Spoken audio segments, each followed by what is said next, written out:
Good morning friends.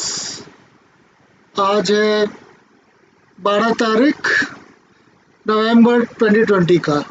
और भाई लोग, आप देख रहे हैं ये SGX निफ्टी का करंट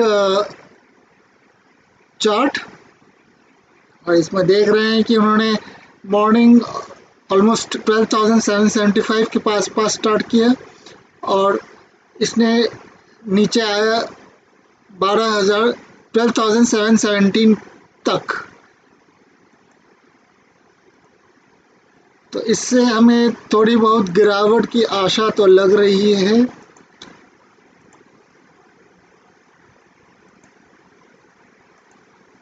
लेकिन अभी कुछ मिनटों में ये ऊपर की तरफ जा रही है।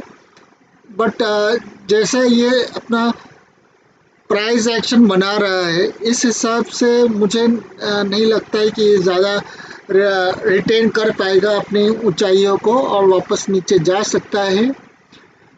ग्लोबल न्यूज़ में कुछ खबर आई है कि फाइजर के CEO ने अपने कंपनी के शेयर्स को बेचा है। और कुछ लोगों के टेस्टिंग के बाद खबर आई कि उनको सर दर्द हुआ है। तो इससे मुझे लगता है कि फार्मा सेक्टर को थोड़ी बहुत आज चोट पहुंच सकती है। तो जिन लोगों ने फाइजर या फिर फार्मा सेक्टर में पोजीशंस लिए हैं, उनको केयरफुल होना चाहिए आज के दिन।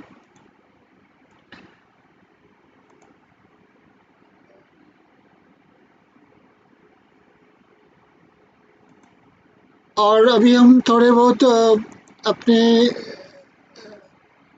इस चैट के और इस बुलेटिन के हम बिगनिंग में अपने एशियन मार्केट्स को देख लेते हैं। एशियन मार्केट्स अभी शंघाई थोड़ा नेगेटिव स्टार्ट हुआ है। चाइना नेगेटिव है, शंघाई नेगेटिव है, हैंगसेंग एंड ताइवान नेगेटिव है, कॉस्पी भी नेगेटिव है। तो overall Asian markets slightly negative है, हाईली नेगेटिव नहीं है। कल डाउ जोन्स थोड़ा सा नेगेटिव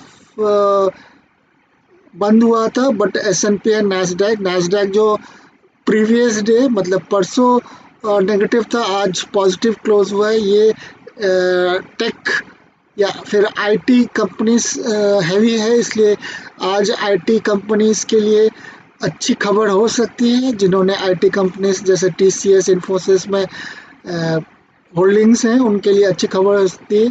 जिनका लॉसेस में जा रहा है वो आज प्रॉफिट में उसको प्रॉफिट बुक कर सकते हैं उसमें। अ, आगे देखते हैं हम निफ्टी में प्रीवियस जैसे हम करते हैं प्रीवियस डी के फीबो 5 मिनट्स का चार्ट में फीबो ड्रॉ करते हैं। एंड अल्ट्रा शॉर्ट वे में हमने कल हाई पे ही क्लोज हुआ था, बट एंडिंग लास्ट 40-45 मिनट्स का अगर हम चार्ट देखें तो काफ़ी वीक क्लोज हुआ था। और ये जो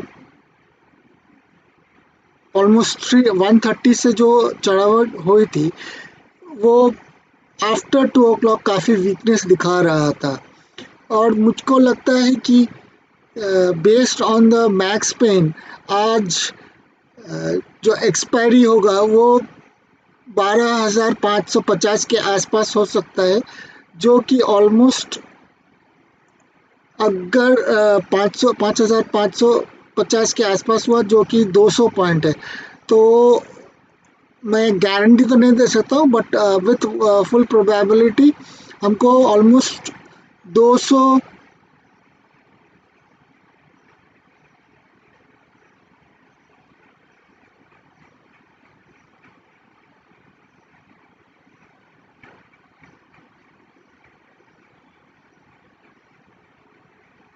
करीबन 200 पॉइंट्स की गिरावट होनी चाहिए हमको।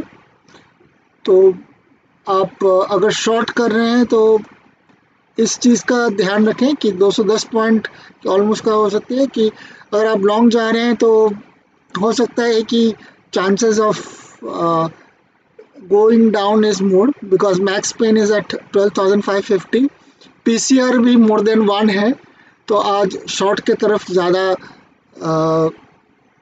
चांसेस हैं। हो सकता है मॉर्निंग में थोड़ा सा गैप अप हो, बट जैसे एसजीएक्स निफ्टी ने सुबह में अपना इंडिकेशन दिखाया है, इसमें गैप डाउन होने की ज़्यादा संभावना है और गैप डाउन होने के बाद और नीचे जाने की ज़्यादा संभावना है। बैंक निफ्टी के तरफ ध्यान दें तो बैंक निफ्टी में भी ड्यूरिंग द डे काफ़ी सेलिंग हुई, काफ़ी लोगों ने, शायद बड़े प्लेयर्स ने अपने पोजीशंस को क्लियर किया, और आज के दिन मुझको लगता है और पोजीशंस क्लियर होंगे, एक्सेप्ट फॉर ये जो कैंडल जो ग्रीन था, मुझको बाइंग ज़्यादा स्ट्रॉन्ग नहीं लगा, मुझको वीकनेस ही लगा। और ये अपने डे हाई पे क्लोज नहीं हुआ, 23.6 पे क्लोज हुआ है। इसके आगे हम देखते हैं कि ये एलिगेटर के काफ़ी पास है और ऑलमोस्ट शॉर्टिंग हुई थी थोड़ी बहुत, फिर वापस बायर्स आ गए थे।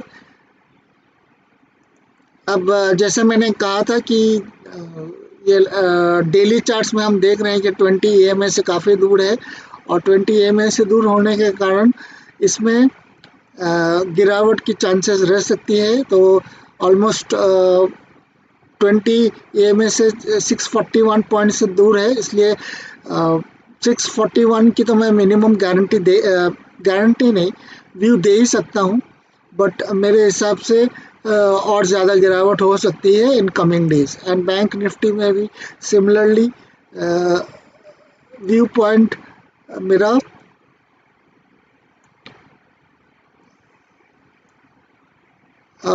ऑलमोस्ट 2000 पॉइंट्स का है, तो बैंक निफ्टी में भी शॉर्ट लेंगे तो 2000 पॉइंट्स की गिरावट हो सकती है। S&P का ये चार्ट्स देखें तो हमें पता चलता है कि S&P कल थोड़ा बहुत गैप अप होने के बाद वापस एक small S shaped reverse S shape movement दिखाया है, जो कि एक बेयरिश मूव है। डाउ जोन्स अभी कल ही मैंने डिस्कशन किया था कि 200 days moving average on a 5 minute chart आपको बता रहा है कि ये 5 मिनट्स में बेयरिश है, और ये कल 8 बजे मतलब ऑलमोस्ट यूएस के स्टार्टिंग से ही बेयरिश रहा है। और अगर ये US markets Dow Jones future bearish है तो हमारे मार्केट को भी बेयरिश होना चाहिए। तो सिंस मुझको कोई कमेंट्स नहीं मिले कि मुझको कौन से स्टॉक्स को डिस्कस करना चाहिए, इसलिए मैं आज कोई स्टॉक्स डिस्कस नहीं कर रहा हूँ। कल के दिन जो भी मैंने डिस्कस किया था मोर और लेस सही आए थे। मैं नेक्स्ट वीक से एक आपको रिकन्सिलेशन भी बताऊंगा कि इस स्टॉक के अगेंस्ट जो मैंने डिस्कस किया whether they have come correct और नॉट। अभी हम एंड में ग्लोबल मार्केट्स को फिर देखेंगे। अभी एज ऑफ नाउ हम निफ्टी बैंक निफ्टी के लेवल्स को देखते हैं। आप देख सकते हैं कि निफ्टी ने अगर और ये लेवल्स आज तक ब्रेक नहीं हुए हैं एंड एकदम करेक्ट गए हैं, तो आपको अगर अपना रेजिस्टेंस और सपोर्ट देखना है तो 13,100 और 12,400 में आप देख सकते हैं। कॉल राइटिंग आप इन दोनों लेवल पे कर सकते हैं, call writing and put writing. आपको सेफर लेवल लेना है तो 13,500 एंड 12,000 ले सकते हैं आप। और बैंक निफ्टी में आप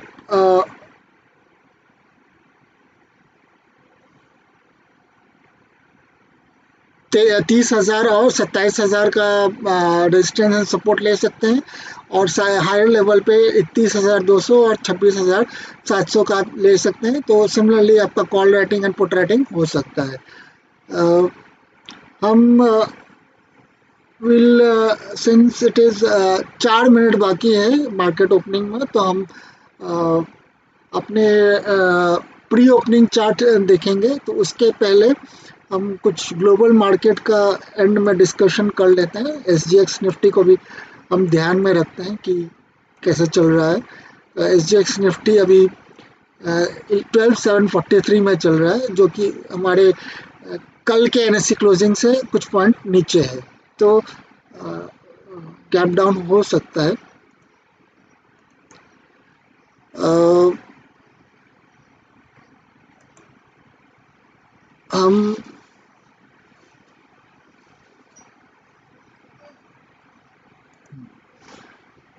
हम विक्स को थोड़ा डिस्कस कर लेते हैं।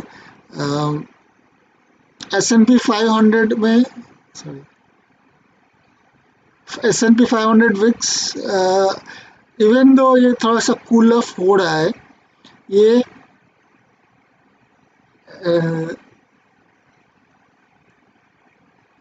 we can still see Dow futures falling, and हमारे मार्केट में VIX has risen yesterday by 2.2 percentage at 22, and जब भी ये 20-21 के ऊपर जाता है, there is a good chance market falls. हम यूरोपियन मार्केट देखते हैं तो यूरोपियन मार्केट थोड़ा बहुत ऊपर उठा है। अब हम फाइजर के न्यूज़ के ऊपर देखते हैं इसका क्या इम्पैक्ट रहता है। एशियन मार्केट्स स्टिल नेगेटिव है, एंड हम या कॉस्पी को भी देख सकते हैं, नेगेटिव ही चल रहा है। और मैं एक और बात लास्ट 2 मिनट में बताना चाहता हूँ। हमें as a in terms of हमें क्या क्या information, if you are looking at option chain, कल मैंने अपने टेलीग्राम चैनल में पूछा था कि क्या इम्पोर्टेंट न्यूज़ होना चाहिए, चेक करना चाहिए डेटा। तो one thing one should look at when we are looking at our option chain, I hope it is visible, is the premium decay.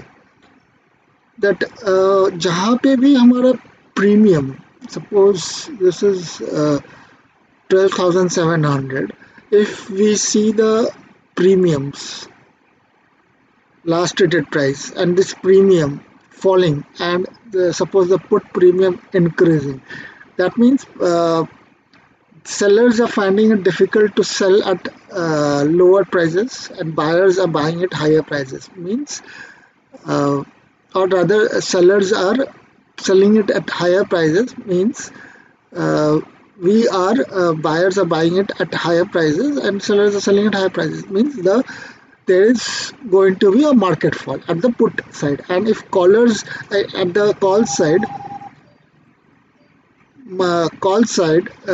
if prices are increasing, that is sellers are selling at high prices, means this calls will increase, that means the price will increase. So always look at the premium decay. Pre-market begins. And the pre-market has begun. So in the end, if the premiums are falling, the sellers are not been able to sell at higher prices, the prices are falling, that means that particular side is going to fall. So if the calls are falling, that means, and the puts are increasing, that means the market or the nifty prices are going to fall, and therefore the market is going to fall. So keep a look at the premium decay. Now I will end my discussion with looking at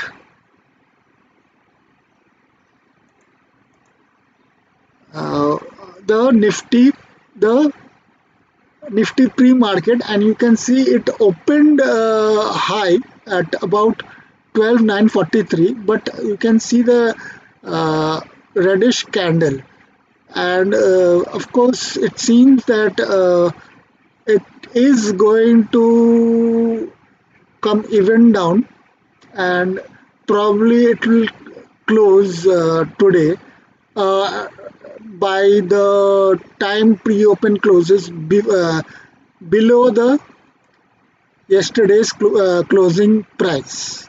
If that happens, I expect uh, even more price decay and premium decay. So guys, one thing I want to tell you, that when you're looking at option chain, look at the premium decay, and that would give you a good idea as to where the uh, Nifty is going. Looking at change of open interest is also good, but looking at premium decay and doing decay analysis is also one of the very good tools. At the end, I'm telling, I like to give a disclaimer that I am not a SEBI registered uh, investment advisor. So kindly uh, do your own research. These videos are only for educational purposes to help my fellow retail traders in taking educated decisions. These are my contact details. You can join my Telegram group, which is totally free. We have daily discussions. Discord group also you can join. Alternatively from Telegram, we have video chats on every trading day, and we in the future we are also going to have uh, live trading there, done by me and other trading members. So, thank you. Have a nice trading day. Have a profitable day.